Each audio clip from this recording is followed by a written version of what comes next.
The world is louder and more chaotic than ever. That's why clarity and truth have never been more important. Welcome to the Trust Factor Podcast. This episode of the Trust Factor Podcast is sponsored by Junity Sports. Junity Sports is a wonderful organization based in Toronto that unites the entire Jewish community through amazing sports leagues, tournaments, and events. Everything about them is so professional, from their jerseys to the social media posts.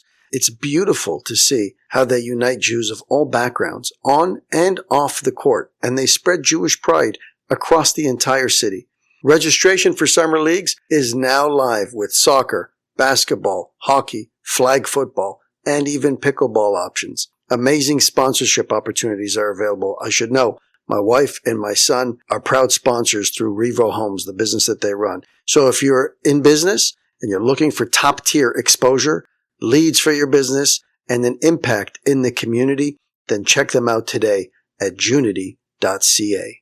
Good morning, everybody. Welcome to another episode of the Trust Factor Podcast. That was our first sponsor. We have begun offering official sponsorship of either individual episodes, partial episodes, or multiple episodes, and even seasons. That was our first one. We have others lined up, and it is available to everybody. If you want to sponsor, please reach out, and I'll make sure to get you all the information about sponsoring. There is no better way to show your Creator that you put your money where your mouth is when it comes to His Torah and emunah. You know, money is called dam, blood. Why is it called blood? You know, in Hanukkah, we give out Hanukkah geld. Those little chocolate coins, they represent money. You're also supposed to give real money to your children as gifts for Hanukkah.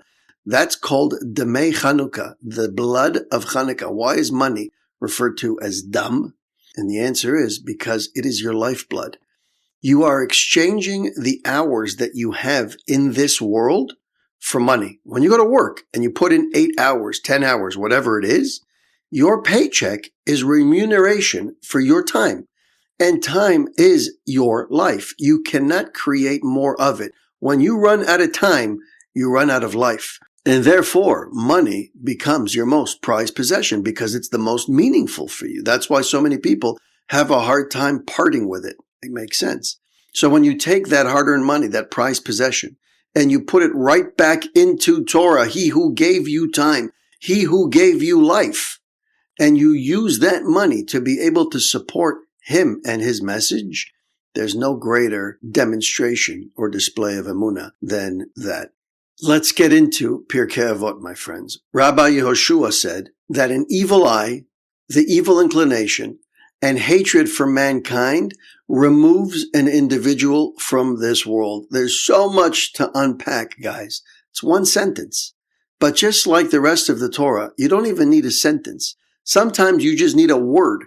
And you could spend hours, if not days, discussing that word. And that's exactly what the Gemara does, by the way, but it's a different conversation. Right now, we have a wonderful statement that needs to be unpacked. An evil eye. Where does an evil eye come from? It comes from jealousy. There's 3 types of jealousy we've said in the past. Number 1, I'm not happy with what I have. I want what you have. That's jealousy number 1 that leads to the evil eye. Jealousy type number 2, I don't want you to have what you have. I may not have it, and I'm okay that I don't have it, but I don't want you to have it. That's even worse. Number 3 type of jealousy is, I have it, and I don't want you to have it. I want to be the only one that has it. I want to be the guy with the biggest house. I want to be the guy with the most beautiful wife. I want to be the guy with the biggest bank account. I want to be the big guy, the big chief that everybody looks to, and I don't want to share that space with anybody. So whatever I have, I want it to be exclusive to me, and I don't want anybody else to have it, even worse than the previous 2. Even somebody who has everything can have a form of evil eye. You would normally think that evil eye only comes when I want what somebody else has. No! I don't want you to have what you have. I want to be the only one that has it.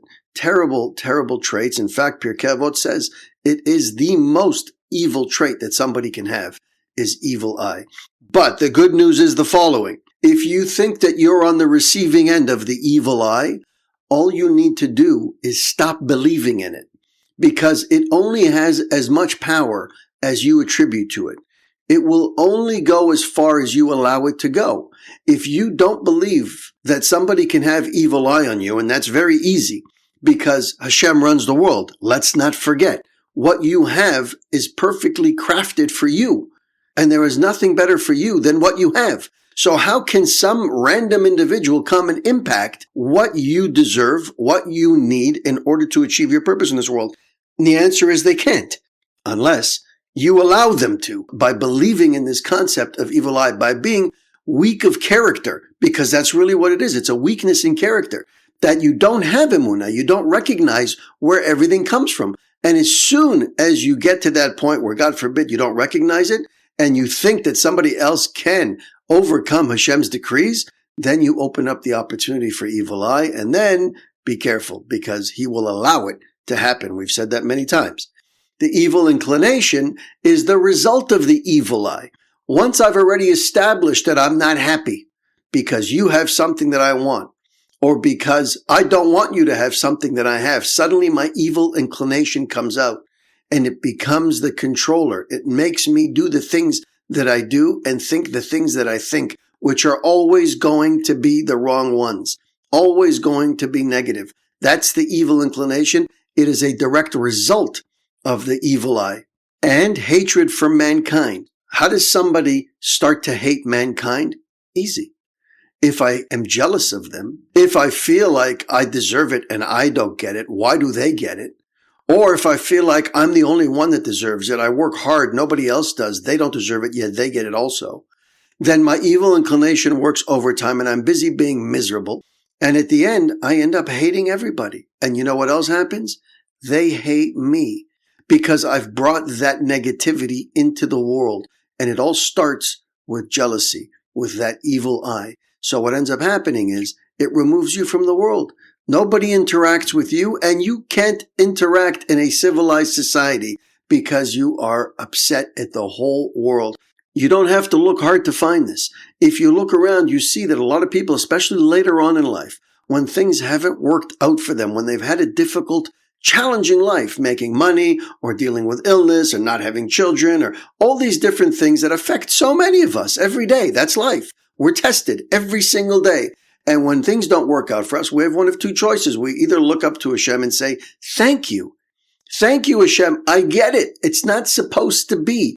If it was, then I would be in a worse situation. The fact that it's not happening the way that I want is a perfect indication that what I have is great. Or you could say, why?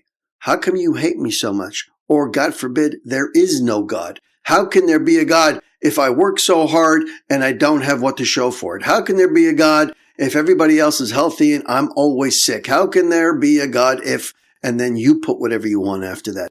If somebody lives a life for that long, thinking those thoughts, the negative, the latter, then eventually you see people who are just ready to erupt. People who are always negative, always pessimistic. And the older they get and the longer they go through life having these thoughts, the less they can compute what's actually happening to them and the more upset they become. And then you have a person who's old and miserable. They don't understand how life works. They never listened to the podcast. They never picked up a Torah or had a rabbi or somebody to teach them how the world works. When you know how it works, you say thank you for everything, the good and the seemingly bad. Let's get back into the book, my friends. The most conducive thing in the world for healing is emunah. That's why a sick person needs to thank Hashem that he is sick. Like I just finished saying in Pirkei Avot, it's not random, my friends. Everything is perfect. The fact that I just finished telling you that somebody who has a difficult life, including sickness, has to thank Hashem. And now I look into the book, and what's the first thing that we read? Is that a person with real emunah looks up to Hashem and says, thank you, because you made me sick. And who are you? You're my Father. You love me more than anything in the world. You want only my success. So if my success means I need to be sick right now and I don't understand it, I just have to be grateful because it's saving me from so much worse. It's atoning for so many things. A person who really expresses their gratitude for the sickness, not only does Hashem recognize that he's on the right track, but the sickness goes away much quicker. Why? Because a lot of the times, the vast majority of the times, The sickness is there not just as a form of protection, but also to test you, to see where are you at? Where is your head at? Do you know where it's coming from? Do you remember who runs the world? And so if the first thing you do when you get sick or you get a diagnosis is you look up to Hashem and say, thank you, then he says, okay, you passed the test. And if the entire reason that he made you sick in the first place was as a test, then in a second, you've passed it, which means the next day or that day, you can be healed on the very same day. This is what doctors refer to as miracles that you never hear about, but they happen every day, all day long. Oftentimes, people don't even get to the hospital. They get ill and they know that it's severe and it's nothing they've ever dealt with before. And their first instinct is to go back to their Creator and say, thank you. That day, the same pain, the same illness goes away. They never even made it to the hospital. Why? Because the whole purpose of the illness was a test. If the purpose of the illness was for you to atone, then it may last a little bit longer. It may be something that you need to go through for a little while. But again, the ability to stop and say thank you to Hashem, Hashem realizes that you're passing tests all day long. You're flying through life on emunah, which is exactly what he wants. So it weakens the decree. It can undo a negative decree. That's the power of emunah. Where a person believes that everything in his life is the product of divine providence and all for the best, that individual is flying on emunah. You can't get in their way. There's nothing to slow them down. These are people who are overachieving on spiritual and physical life.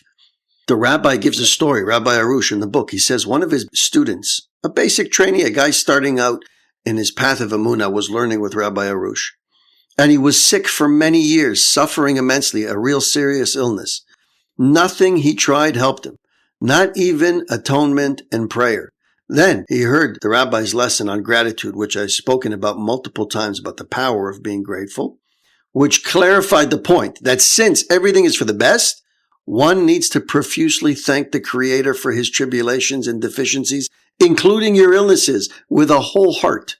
The student learned also about the daily hour of personal prayer. It's called hitbodedut. In the circles of Breslov, which we're learning from Rabbi Shalom Arush, they're very big on this concept of hitbodedut, which is a personal hour of prayer.